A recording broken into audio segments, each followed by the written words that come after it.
अंधी बहरी सरकार तक पहुंचाने का आप काम करते हो। आज की जो प्रेस कॉन्फ्रेंस का मेन मुद्दा है कि पिछले साल असेंबली के दौरान उमर साहब ने जब 10 मार्च को हमारे ऊपर लाठीचार्ज हुआ और 11 मार्च को उन्होंने कमेटी बनाई कि डेली वेजर की कमेटी 6 महीने में रिपोर्ट देगी और अगले बजट सत्र में हम इनका रोड मैप क्लियर करेंगे। और उसी असेंबली में एक कमेटी और बनी थी जो एमएलए की तनख्वाह बढ़ाने के लिए बनी थी। तो आपके माध्यम से एलजी साहब से ये अपील है कि जो उमर सरकार और अपोजिशन के लोग जो अपनी तनख्वाह बढ़ाने के लिए उस बिल को जल्दी से जल्दी पास कराना चाहते हैं, तो एलजी साहब से अपील है कि जब तक डेली वेजर का मुद्दा हल ना हो, जब तक डेली वेजर की कमेटी की रिपोर्ट ना आए, डेली वेजर के लिए एसआरओ ना आए, तब तक उस बिल को आप होल्ड कीजिए। इनको इतनी जरूरत नहीं है जितनी डेली वेजर की जरूरत है, जो 32 साल का शोषण बर्दाश्त कर रहे हैं। और जो भी सरकार आती है वो वादे में वादा, लारे पे लारा देती है। और उमर साहब पिछली जो सत्र चला इसी 1 महीना पहले, तब उन्होंने कहा था हम इसी साल को रेगुलर करेंगे, लेकिन वो पिछली बात भूल गए जो 2025 में असेंबली में बोला था कि हम 2026 में एक रोड मैप लेके आएंगे। अभी तक वो रोड मैप क्लियर नहीं है। 11 फरवरी को जो सेक्टर का हमने घेराव किया था, कम से कम 8-10 घंटे हम वहां बैठे रहे और सरकार का कोई नुमाइंदा वहां नहीं आया। और अभी तक सरकार जो बजट को 6 फरवरी से लेके अभी तक हम लगातार मीडिया के माध्यम से सरकार से ये पूछ रहे हैं कि आपने कैजुअल डेली वेजर को अगर रेगुलर करना है तो किस एसआरओ के तहत करना है, और अगर पीएचई का एसेंशियल सर्विस है क्या उनको फर्स्ट फेज में सबको रेगुलर करना है।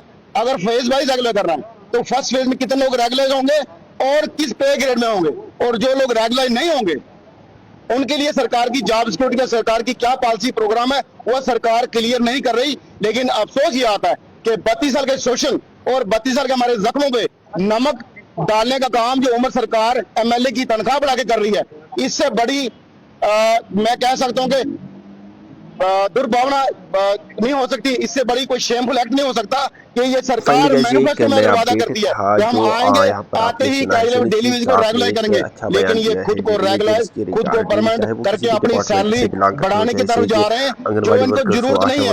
आपके माध्यम से मैं पूछना चाहता हूँ कौन से एमएलए साहबान हैं जो करोड़ों में नहीं है, और अफसोस ये आता है कि 90 के 90 एमएलए किसी ने भी इसका विरोध नहीं किया। शायद एक एमएलए ने कहा कि पहले डेली वेज का मुद्दा हल किया जाए, उसके बाद हमारी सैलरी बढ़ाई जाए, लेकिन सभी के सभी ये इनके हाथी के दांत दिखाने की ओर और खाने की ओर हमारे मुद्दे पे भरपूर सियासत करते हैं। मीडिया बाइट्स होती हैं, अंदर असेंबली में रशाकसी जोर जबरदस्ती होती है, लेकिन जब हमारा मुद्दा आता ही लड़ते हैं अपने मुद्दे पे। देखिए इनका बिल 5 मिनट में पास हो गया, और इसीलिए आने वाले 1 अप्रैल और 2 अप्रैल को हम 48 घंटे का लगातार प्रोटेस्ट करने जा रहे हैं।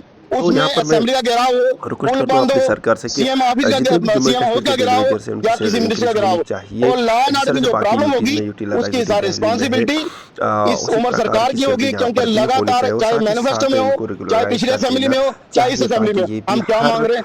2 टाइम की रोटी मांग रहे हैं, हम अपने बच्चों के लिए रोटी मांग रहे हैं, एजुकेशन मांग रहे हैं, और अपने बूढ़े माँ बाप के लिए मेडिसिन की चीज मांग रहे हैं, कोई बड़ी चीजें मांग रहे हैं। हम रेगुलर हो भी जाएंगे तो 30-35 40,000 से ऊपर हमारी पे नहीं होगी, लेकिन जिनकी 1.5-2 लाख पे है वो आज 3 लाख लेके भी और फैसिलिटी मांग रहे हैं। और उमर सरकार का जो सारा फोकस है वो सबका सब एमएलए को फैसिलिटी देने का है। तो आपके माध्यम से एलजी साहब से दोबारा अपील है कि एलजी साहब तब तक एमएलए की सैलरी का जो आपके पास फाइल आएगी उसको होल्ड में रखिए।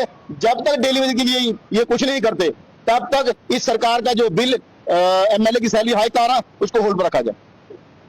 आज तक जितने भी प्रोटेस्ट हमने किए, जो हमने कहा, आज तक 94 के बाद कोई भी कैजुअल डेली वेज का ग्रुप या संगठन या फ्रंट सेक्टर गेट तक नहीं पहुंच पाया, और सेक्टर गेट वहां तक पहुंच पाए जहां तक 10 बजे 10 घंटे लगातार हम खड़े रहे।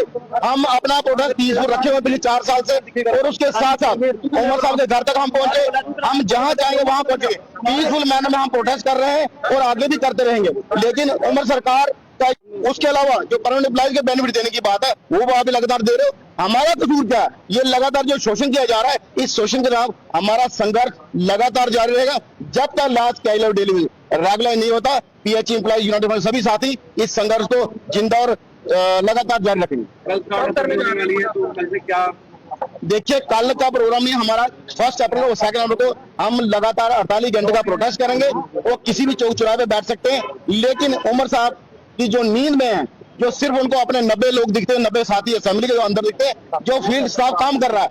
आज आप वाहवाही ले रहे हो, तो ये निजाम जो है क्या ये लोग डेली वेजर, चाहे वो पीएचई में, चाहे किसी और डिपार्टमेंट, सबका सब ये लोग चला रहे हैं, जिनको आप आरजी मुलाजिम कहते हैं, कच्चे मुलाजिम या टेम्परेरी मुलाजिम कहते हो, लेकिन काम वो पक्के करते हैं।